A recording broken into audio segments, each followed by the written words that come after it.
Chapter 1. The ball hit the pavement with a wheezing thump. "That's S," said Chris, retrieving the ball as it bounced beneath the net. "All I need is E to win." "No kidding," Jack scowled and dragged an arm across his damp forehead. "I can spell too, you know." Chris laughed, taking no offense. "You're a crummy loser. And you're a rotten winner." Jack made a grab for the ball, but it evaded him, escaping through his opponent's legs. For a while, there was nothing but the sound of sneakers sliding on blacktop and the perfect, pounding rhythm of Chris's expert dribbling. Jack gritted his teeth, trying to steal, trying to block. He lunged forward, shuffled back, reached for the ball again and again. But Chris, skinny, knobby-kneed, hair always in the eyes Chris, didn't lose control for a second. Jack was getting desperate. "Traveling," he accused. "Nice try," Chris grinned. "Now, give me an E."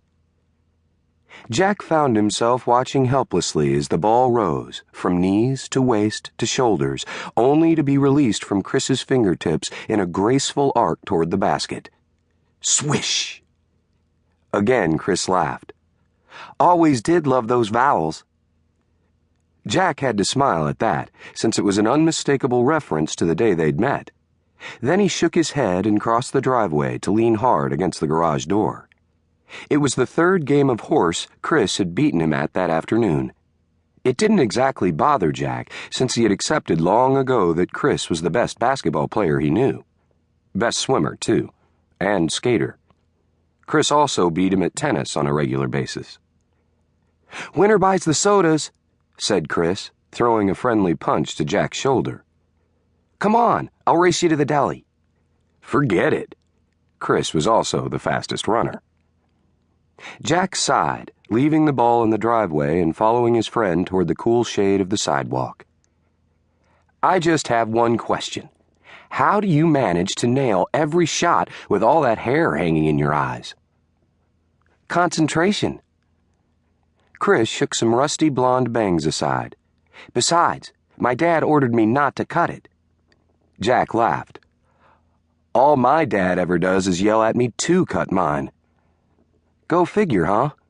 I wonder if—" But Jack didn't hear the rest of the sentence, because at that moment, his pal Chris stepped into a patch of sunshine, and the light settled in Chris's bangs, making them shimmer above a pair of enormous amber-brown eyes, which Jack wondered if he'd ever really noticed before.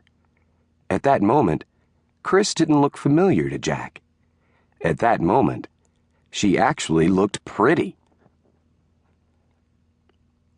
Christy Moffett was the first person Jack had met when he moved to Eastport. It was 7 years ago, 3 months into the school year. He was the new kid in first grade. Jack was assigned the seat across from Christy, and the teacher informed him that if he needed assistance with anything, Christy would be happy to help. Christy, for her part, informed him that if he or anyone else ever dared call her Christy, she'd be happy to bash them over the head with her lunchbox. Jack had taken that to heart. "Except if Kyle Baskin ever asks me to marry him," she'd confessed, her eyes dancing. "Only Kyle Baskin can call me Christy, if he wants." Jack frowned slightly and glanced around the classroom. "Which one's Kyle Baskin?"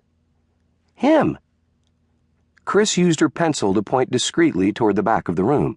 There was a dark-haired boy seated in the corner, with his back to the class. "The one in the timeout chair. It's his 3rd timeout this week."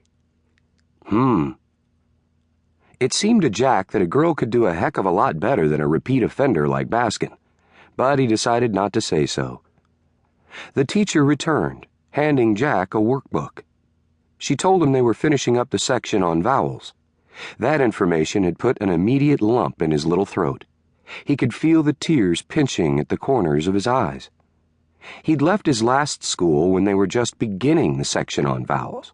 He'd missed all of it there, and now, apparently, he'd missed all of it here, too. Jack panicked. It seemed that he was doomed to go through life with no working knowledge of these mysterious letters. He would never learn the difference between short and long sounds, not to mention the whole silent E issue. His entire vowel-related... To keep listening to this audiobook, I've left you a link in the description so you can do it, at no cost thanks to Audible's 30-day free trial.